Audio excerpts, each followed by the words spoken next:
been another year of growth here in the Inland Northwest, and KREM 2 News is dedicated to digging deeper and bringing you more on all of the changes. Thank you so much for joining us for this KREM 2 Plus Boomtown special. I'm Channing Curtis. And I'm Tim Pham. Right now, we are counting down the top 10 Boomtown stories of the year. We created this list based on the articles and videos you clicked on at KREM.com, along with our other digital channels.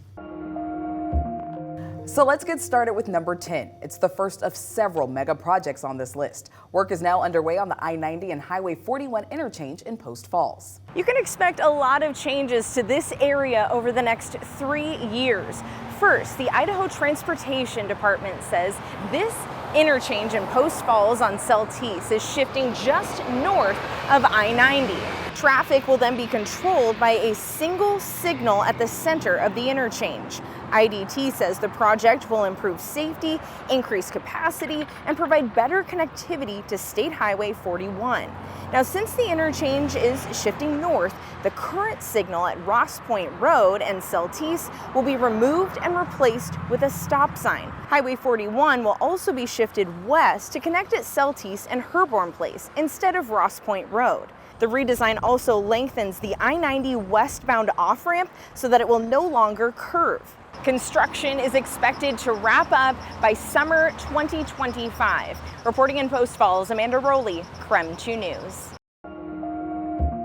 Our number 9 story reveals the impact that growth and rising prices are having in our area, as it's leading to a growing number of people who are living in RVs. Posted up somewhere in Spokane. I'm not sure, just along the side of the road. This is where we found Chris Bill and his girlfriend. My RV, place of living. Depending on who you ask, you'll hear drastically different reactions to RVs like this one. Hopefully we're not in this situation too long. For Chris, it's not ideal, but it's better than nothing. There's just not too many places or, options. After losing their jobs and falling back on rent, Ended up, getting kicked out of our home, so. It's been 1 month living out of this RV. It can be a little difficult, disappointing, but, goal orientated. We'll be back there. Back on her feet in no time. A temporary setback for Chris. Yeah. But for Melissa, it's my home. it's a step up. It's better than freezing our butts off in a tent like we were.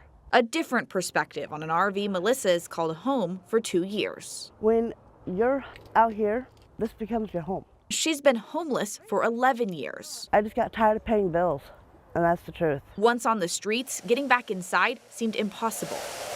You have to have the first month's rent, and then you have to have the deposit, and then you have to have that mover's fee. Then after that, you have to also be able to make the qualifications. And I don't. Saving up that money is hard with an RV. Because of how old it is, it's a chore. The RV has to be running so Melissa can move when she gets flagged by traffic enforcement. I already had it impounded once. I just had to go do laundry. I get back and it's gone. Neighbors report abandoned cars and RVs to the city, a system that's backed up with complaints. The volume has certainly gone up a little bit in terms of the number of abandoned vehicles. The city has to figure out if an RV is abandoned, the owner is just breaking a rule, or if someone is living in it. We emphasize the rules of the road. 24-hour stay rules, no parking rules, registration rules, even if the RV is a home. Objective is always to keep the occupant in the vehicle and to make sure it's safe for everybody. It's a balancing act between the neighbor's perspective and the people needing a roof over their heads.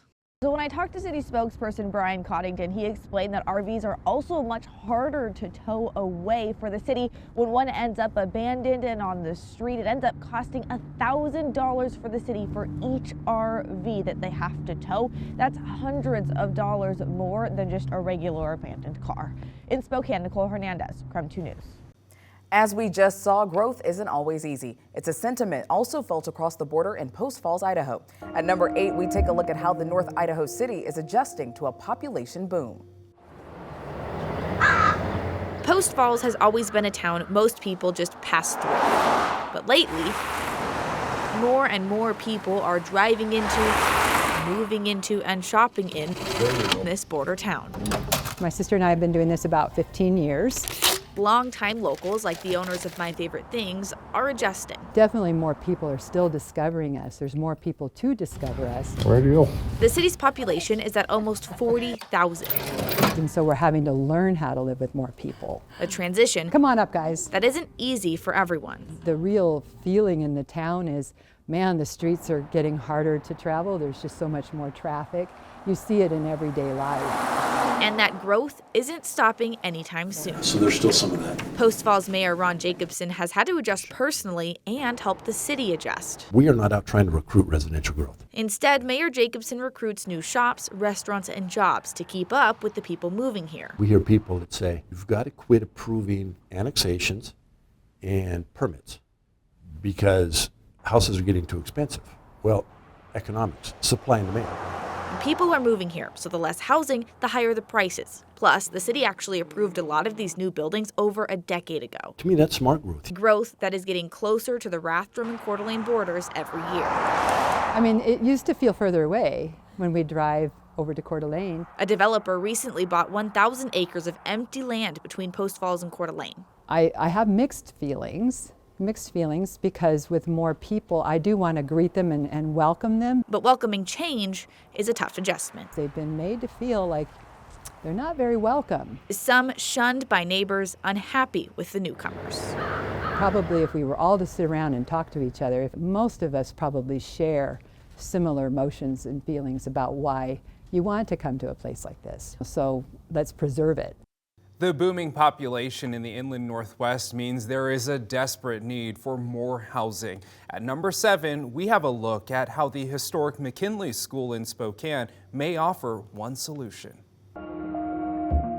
About 5 years ago, Interurban Development decided to breathe life back into Spokane's historic McKinley School.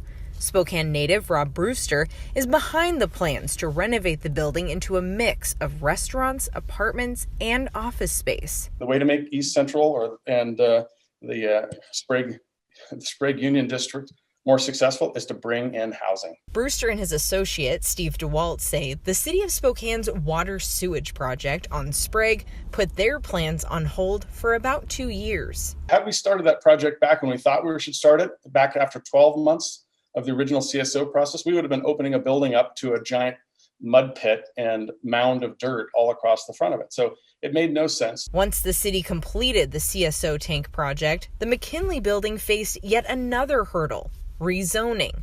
The site is currently zoned for light industrial. It needs to change so that Interurban Development can press on with turning the building into mixed-use housing and retail, as well as incorporate new apartment buildings. Our goal is to provide a small component of the additional housing needs that the neighborhood needs and the city needs. I mean, our project alone is not going to solve the housing needs in Spokane. Well, frankly, we'd rather see the rest of the portion of the neighborhood actually be rezoned as well so that other people can come in and build additional housing. Making the zoning change for the site is the biggest holdup, which is why they went to Councilmember Betsy Wilkerson and Michael Cathcart for help. They both really understand the need for bringing additional housing and the impact that it has, because housing provides security and safety and brings people, helps make these little businesses work. The developers are anxious to complete the McKinley project. Once they clear the zoning hurdle, we'll see movement at the site again soon. Amanda Rowley, KREM 2 News. From a smaller housing project to a mega one, number 6 takes us to Hayden. That's where work is underway on a housing development that could bring over 1,500 homes to the city. I think that our little piece of heaven has been found. Isn't that the truth? Kootenai County's population's growing, and Hayden's no exception. The United States Census Bureau reports the town's population grew by about 2,000 people, from about 13,300 people back in 2010 to more than 15,500 in 2020. And the future only looks to get bigger. According to Kootenai Metropolitan Planning Organization, they're projecting Hayden could reach up to more than 24,000 by 2030. The same projections tack on another 10,000 for total population by 2040, bumping up to just under 35,000. Jacob Jones, who's lived in Hayden most his life, isn't a fan of the growth. Really, it was a really nice, small, nice town to live in. It was perfect, and I do not like how it's gotten so big. It's just crazy. He's also not a fan of the Hayden Canyon project just down the road. Recently, work kicked off for the first phase of the project. Yeah, I'm just kind of curious about how this housing development, how did it get passed? But here's the thing, The Hayden Canyon project passed years ago. It's actually been in the works since the early 2000s. That's Donna Phillips, City of Hayden's Community Development Director. She's worked for the city since the late 90s, meaning she's been around the project for a while. The 610-acre project eventually settled in the city. Hayden City Council minutes say the final unit development passed in early 2013. We are 10 years later, and they're just breaking ground. According to Stafford Land Company's website, who took over the project in 2020, Hayden Canyon could bring more than 1,500 residences to the development. Phillips adds the development will have a cap of 2.5 units per acre.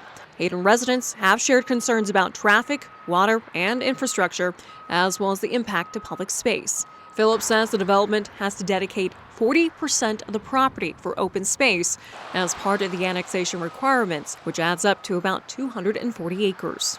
It'll be a different kind of interaction that occurs, but you're going to still see animals in there. Stafford Land Companies since sold off the project's first phases to Lennar Homes of Idaho and to SUF Holdings. Stafford Land Company Development Director Brian Cavanis says when it comes to their phases, they're hoping to have housing in the upper area by fall of 2023. For 300,000 to 400, low 400,000 entry-level housing in there. That would be a goal. Whether or not that can be achieved given, current pricing constraints. Some of the units expected to go include single-family homes, townhomes, and apartments.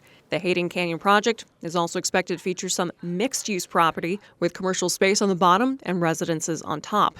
In the meantime, Cavanis says some of the work they're doing right now includes working with the Avondale Irrigation District to help with a water reservoir, put in a booster pump station, and work with the city to help with sewer improvements. But even with no homes yet, he says they're already getting interest from home buyers. I can field up to 2 to 3 calls a week that are just cold calls that come into our office asking what kind of housing is going to be available and when it's going to be available. At this time, Hayden city officials expect construction impacts to traffic to be minimal, with the possibility of both North Government Way and East Lancaster reduced to 1 lane for utility installation and road widening. They say right now, the developers don't intend to have full road closures. Are we going to feel it's a little odd for a while? Oh yeah, we are.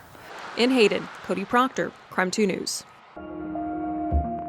We are now halfway through our countdown of the top 10 Boomtown stories of the year. Let's take a look at 5 other stories that just missed the cut. Well, a Coeur d'Alene gas station grabbed attention by keeping its prices at the pump as low as possible. The Chevron on Atlas Road opened in March and set its prices nearly at cost in hopes of making a good impression on customers. In July, we learned that Chick-fil-A was eyeing Spokane South Hill as a potential location for a new restaurant. However, the city later rejected a request for extra parking on the site. We'll have to wait and see what develops at the corner of 29th and Regal in the new year. Spokane's housing troubles made national news this year as the New York Times focused on the city. The Times wrote about an article about rising costs in Spokane and titled it, "The Next Affordable City is Already Too Expensive." There was a lot of interest in a new kind of storage facility that is coming to Spokane. Garage Lodge is a warehouse community where people actually own their garages rather than renting them. Now it's scheduled to open in 2023. And perhaps the biggest construction project in Spokane right now, work has picked up on the new downtown Spokane Stadium. The stadium will host high school sports, professional soccer, and other community events. It's scheduled to open in early fall of 2023. I'm KREM 2's Whitney Ward. News that happens in our community often impacts each of us in some way. With our KREM 2 investigations, we dig into those connections to give you more context and the most information possible. That's why at KREM 2, there's more to every story. KREM 2 News 10 at 10 gives you more news in less time. And let's get started. Mark Hanrahan quickly tells you the news of the day, the important information you need to know, and what's happening right now. In just the last few minutes, we've actually heard the SWAT team going. Jeremy Legoo gives you the most accurate Storm Tracker 2 forecast, so you'll know what it'll be like in the morning. We'll wake up to some peaks in those clouds. All in a newscast an hour early at 10. Get more news in less time. Watch KREM 2 News 10 at 10 on CW22. Growth in our region means big changes, and KREM 2's Boomtown coverage is tracking all of them. We're seeing new construction like this. Wages in Spokane are not keeping up with the increases in rent. Our ongoing series looks into the hot housing market and the cost of living in our growing area. Outdoor recreation has kind of exploded. Our community continues to grow. Do you feel like Spokane is kind of at a crossroads? It's information you need to know as we explore the impact of growth in the inland Northwest. Boomtown on KREM 2, where there's more to every story.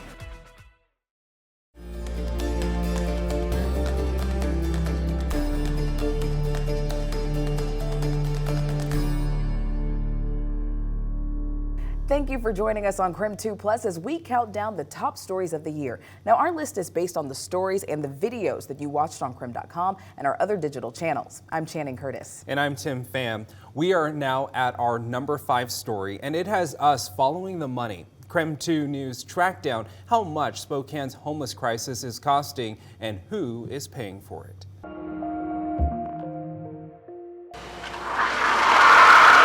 This time of year, there's never a quiet moment at Liberty Tire and Auto Service. This early snow really caught everybody off guard. It's not just the weather that caught the business off guard, but an ongoing nuisance in their own backyard. We had people, living in our building. They broke into our building, tore a door off. They burned a car down that was in our parking lot. That's not even the full list of criminal activity since the homeless camp off of I-90 moved in. Well, that's where they cut it. It's hurt the bottom line of the small business. Liberty estimates he's lost at least $16,000 and is losing customers too. There's people that don't want to come down into this neighborhood. They don't want to leave their cars, which you can't blame them. Over the last year, there's been a lot of finger pointing of whose responsibility it is to remove the camp. WSDOT knows long-term, encampments like the one in Spokane are not safe. Just not a good location for those that are unsheltered to be within our operating right of way. Pasco Bakotich is WSDOT's Director of Maintenance and Operations. He's been with the agency for 36 years. For the last 7 years, he's overseen the state's maintenance operations. But in that 7 years, we are seeing more and more individuals finding themselves unsheltered. And a popular place, while unsafe, is on WSDOT's land, what they call the right-of-ways. This means WSDOT is constantly having to remove camps and make them less desirable for people to reoccupy. To restore them to their original intent, which is the roadside of a traveling highway. You can imagine cleaning up a camp is as expensive as it is hazardous. I took a look at how much WSDOT spent in the last 8 years cleaning up camps. In 2014, the agency only spent under $500,000, and in 2022, they've spent more than $2.5 million, and that number will likely grow even higher before the end of the year. Our Department of Transportation has worked as hard as they can, but they didn't have the person power to do it. The legislature now put in $300 million to allow them to do it, and that's why this is being successful. Earlier this year, the legislature and Governor Jay Inslee launched the Right-of-Way Safety Initiative to remove people at camps like the one near I-90 into housing. So far, $143 million has been allocated statewide in 5 counties, including Spokane, receiving just over $25 million. The initiative is funded by the Department of Commerce with hopes to alleviate some of the burden off of WSDOT. I asked WSDOT if money is being taken away from projects like the North Spokane Corridor to deal with homeless-related issues. They tell me no projects are being impacted at this time. But what is being impacted are the residents and small businesses near the encampment. Just cleaning up this shelter is going to do nothing. They're just going to move somewhere else. I don't want this shelter to be just cleaned up, because all they're going to do is just move to another area. Liberty is skeptical the initiative will actually get to the root of the crisis. Nobody in the state of Washington that's in leadership must care. Is that I can't understand as a business and as much taxes as we pay as a small business that this kind of stuff's even allowed. I can understand homelessness, but this is beyond homelessness. It has become the symbol of homelessness in Spokane, a sprawling camp of tents and broken down RVs along I-90 known as Camp Hope. I sure hope this camp is closed before the end of 2023. What started as a protest last winter took on a life of its own on Department of Transportation land, but within city limits. And homeless advocates like Jules Helping Hands say the process to move people into more permanent housing is a slow one. There's nowhere for them to go. If we don't start housing them, the numbers just increase every single year. But the city hit a setback last week when the Hope House Women's Shelter announced it would be forced to close at the end of January because of a lack of funding. Unfortunately, the need is great and the funds weren't there. It means more than 80 women currently staying at the shelter will be forced elsewhere, and up to 35 employees could also be left without a job. What is your biggest worry come January 31st? Well, that we close and that not all of our women will have a safe place to go.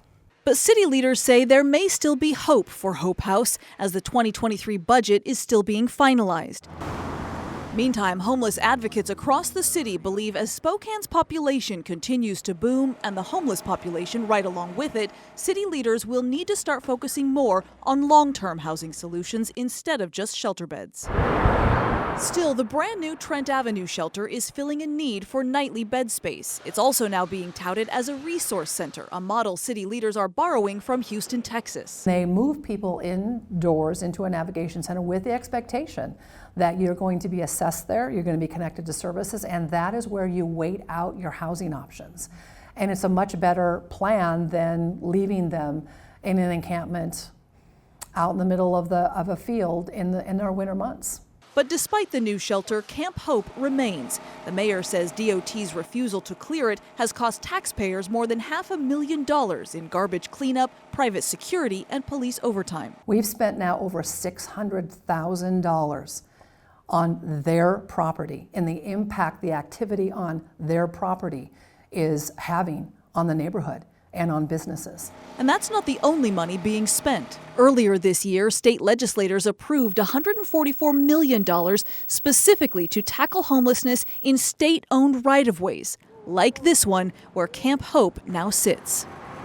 Of the $25 million allocated to Spokane County, $14 million went to the Catholic Charities Catalyst Transitional Housing Project at the Old Quality Inn on Sunset Hill. Empire Health received almost $3.5 million for services at Camp Hope and assessments to get people staying there into permanent housing. That includes $1 million that went to Jules Helping Hands. And the city of Spokane is also in talks with Commerce to finalize $1.5 million for 30 beds at the new Trent shelter, although the mayor says at least one request to pay for improvements like indoor bathrooms, showers, and kitchen space was denied. Are we working well enough with Commerce to be able to take advantage of those dollars? Well, we're working with Commerce every week. They have been critical of Spokane, though, in how the city has addressed some of these issues. What I find interesting about that question, though, is that Commerce hasn't been critical of any other city outside of Spokane and hasn't blamed any city outside of Spokane for their homeless issue based on an administration or a mayor. So why is that then, do you think? I think it's political. The mayor is also critical of who is getting a piece of that Commerce funding. I think it's interesting to note that Jules Helping Hands is the nonprofit that started the protest against the city for not having enough low barrier beds, and now they're benefiting from that protest by getting $1 million from Commerce. The city has criticized you for starting this as a protest in the first place. They have criticized you for getting a contract with Commerce. What do you say to that? The same thing I say always. I've been doing this forever. Like, this is what I do. If I had a magic wand and could just wave it over everything, I'd take the homeless services out of control of the city and put it in control of a nonprofit like the Houston model, where it doesn't change with every political climate. In the meantime, as 2022 winds down and 2023 draws closer, all sides agree Spokane needs more housing at every level to fully address homelessness. But for that, they know there is no easy answer. For our number 4 story, we are back on the road in North Idaho, where talks are underway about expanding I-90. Since it was constructed in the 1960s, Interstate 90 hasn't changed much between the Washington state line and Coeur d'Alene. 2 lanes going east and west, 60,000 cars, trucks, and semis every day. What has changed is the number of people living here. In less than 30 years, the traffic volume is expected to double. We really need to look at all the options. Brian Rogers knows a thing or two about traffic. I lived in New Jersey. We had a lot of traffic in New Jersey. He's concerned with an idea that's getting some traction, adding a 3rd lane to I-90 in both directions. So right now we need to identify what the needs are, how we can address them, and then what's the cost of addressing them. The Idaho Transportation Department is collecting data for a widening study using radar and drills to see if the soil can support a 3rd lane and what on-ramps and interchanges can be improved. Another thing engineers have to consider are all the bridges and overpasses. The thought of expanding I-90 has not made much progress in the past because of funding issues. Because when you're replacing bridges, you're adding a lot of dollars. It's a lot easier to add a lane sometimes than it is to fund replacement of a bunch of bridges. The improvements could cost anywhere from $600 to $775 million. Funding for the entire corridor has not been identified. The problem with all these projects is inflation in steel, asphalt, concrete is going up. But that's one that I know the community has talked about, and I'm quite certain it'll be funded. Kootenai County voters said otherwise in 2020, voting against a $50 vehicle registration fee. The money would have helped fund 12 transportation projects, including widening I-90. I'm just not seeing this being the solutions that we really need today. Transportation officials say an extra lane would save drivers time, increase traffic flow, and reduce crashes. I mean, we all know when we're sitting in traffic how frustrating it is, but it's also not safe. If you have like stop and go conditions, you have the opportunity for more crashes. Rogers believes an extra lane would result in more traffic and collisions. If everybody was like a train and stayed on their own tracks and was able to get down the road at a consistent speed, then this would be a perfect solution, but it's not, and that's not how people work. He wants the state to build an alternative east-west route to encourage drivers to get off the freeway sooner. We have a larger east-west problem here, and adding just 1 lane to I-90 doesn't solve that larger problem. One thing Rogers can agree on is that Idaho needs to start planning and building for the future now. A decade, 2 decades, 3 decades from now, what we do today will resonate. One topic we always return to when talking about growth in the inland Northwest is the rising cost of housing. In May, Spokane was named one of the top 3 markets for rent spikes in the entire country. The Ball family lives in Spokane Valley. Yeah, it's fun. That's Dad, Chris Ball. We moved here in March 2020 from Kentucky. They moved looking for a new yet still affordable place to settle. It's a really comfortable house and we really like it. It's in a great neighborhood. But rent quickly became a problem. Horrified is more like it. I remember the phone call I got. His landlord calling to say their rent was increasing $680, making it over $2,500 a month. And I told him I'm going to have to call him back because I needed to breathe and to try to figure out what was going to be our next move. Turns out they didn't have many options. Well, we looked, but everybody was trying to rent for the same amount of money. According to the Washington State Tenants Union, Spokane rents increased 45% in the 4 years before the pandemic. Then after the pandemic restrictions, Spokane had the highest rent increases in the entire country. As of now, Spokane is still in the top 3 for worst rent increases nationwide and number 1 in Washington State. That makes it hard for families like the Balls to make ends meet. My wife got a job working from home so we can afford to pay the extra money each month. But it puts their dream of owning a house further down the road. We had a plan, and then when I got that phone call, that whole plan got shot. Now, Chris wants to see caps on rent increases. It just seems that there should be some protections for the people that are living in the homes. That's something the Tenants Union is fighting for, as well as extending the notices needed to increase rents. In Spokane, Nicole Hernandez, KREM 2 News.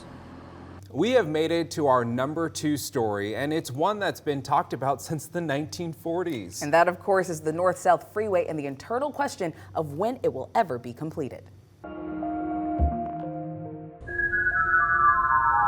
Imagine getting from Wandermere to I-90 in 12 minutes. That's the promise of the North-South Freeway, an idea first conceived in the 1940s, a project that broke ground in 2001, and a corridor that to this day is still not finished, a fact that's become a popular punchline for Spokane memes.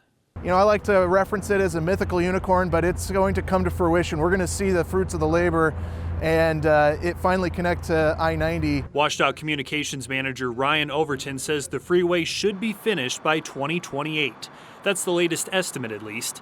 He says there's a reason it's taken decades. The simple answer of why it's taken so long is funding has been sprinkled out through so many years. So since 2001, there has been so much money allocated, which is why it wasn't done all at once. The funding wasn't available, right in 2001. Funding for the entire $1.5 billion project is now secured, and crews are making progress. You may have noticed them building this latest stretch next to Spokane Community College. This will eventually connect to the north and south. So that'll be every project under contract or under construction in the next 12 to 18 months. So it'll be very visible, and this will be getting done. The freeway crosses the Spokane River and snakes through several neighborhoods. WSDOT had to purchase roughly 600 parcels to clear the way for the 10.5-mile freeway. We work with the homeowners very closely, not only to purchase the property, but to help with relocation. It's why the state owns the lot people at Camp Hope are living on. This is where the freeway will eventually connect to I-90. WSDOT still has about 35 more properties to buy, mainly to the south of Spokane Community College. Any leftover land that the state has once the corridor is complete can go back to the neighborhoods. So we're looking further ahead at even restoring and reconnecting places like the East Central neighborhood. There's going to be some design work and some funding for a land bridge. Once finished, the freeway itself will change the way Spokane's growing population travels north and south. It's a huge difference. You've got 27 lights on Division, takes anywhere between about 30 and 45 minutes. It's a lot of truck traffic.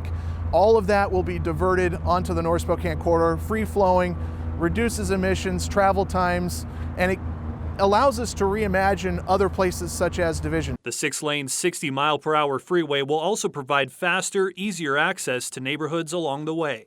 It opens up new opportunities and economic opportunities for places like Hilliard. People are going to be more readily available to access the Hilliard neighborhood, so we'll likely see growth in that area. We're already seeing that growth across the entire region. More cars and semis squeezing onto arterials which weren't designed to handle that much traffic. It's why the state says it's committed to finishing the North-South Freeway within the next few years. In Spokane, Kyle Simchuk, KREM 2 News. Before we get to our top Boomtown story of the year, let's take a look back at the rest of the list. Number 10, work is underway on a new I-90 interchange in Post Falls. Number 9, growing costs have led to an increase in the number of people living in RVs. Number 8, Post Falls is adjusting to a population boom in the city. At number 7, plans are underway to renovate the historic McKinley School into low and moderate income housing. Number 6, a major housing development in HAYDEN could bring 1,500 new homes to the city. Number 5, a look at the cost of Spokane's homeless crisis and who's paying for it. Number 4, a closer look at the plans to expand I-90 in North Idaho. And number 3, Spokane sees the highest rent increases in Washington. And number 2, a look at progress on the North-South Freeway. That brings us to our top Boomtown story, and it's one that we'll be keeping a close eye on in the new year. After years of rising housing prices, Spokane was named one of the top 5 markets for an expected housing price drop. Let's describe Spokane's housing market for the past 2 years. Hot, hot, hot. It was a crazy, crazy time. That's putting it mildly. According to Prime Real Estate Group owner Melissa Murphy, it was an unprecedented time, with some homes getting up to 15 to 20 offers. People were scrambling to get their foot in any door. We had lines of traffic out for showings as people were cramming to get in short timelines and get offers submitted. Some of the reasons behind the market drive were low interest rates and low inventory. But now there's a shift starting to be felt. According to Moody's Analytics, as reported by Fortune magazine, they're forecasting Spokane to be in the top 5 markets for housing price drops, with a forecasted drop of 5.22% for 2023. They're also predicting a 4.11% drop for 2024. The recent spike in mortgage interest rates is expected to be a part of the equation for the shift, but Windermere Manitou's Christy Morris adds fatigue could also be an issue. I think people are just tired of having to fight so hard for a house that they want. As to whether or not the forecast from Moody's comes true, both Murphy and Morris say it's hard to say, since there's no crystal ball to help figure out the future. However, both do think the Spokane housing market is becoming more stable. It's still a seller's market, but you can kind of feel the needle just kind of edging its way toward more of a balanced market. What we had was so abnormal and so crazy. I've heard it used this way. It's kind of like a party. You can't party all night long, right? Morning has to come. You have to go back to a normal state. It can't be that crazy for that long. Thank you for joining us here on KREM 2 Plus for a look back at the top Boomtown stories of the past year. You can find more about all of these stories on our website. Just go to krem.com/year in review. I'm Tim Pham. And I'm Channing Curtis. Now we hope you'll join us for more Boomtown coverage from KREM 2 News in the new year.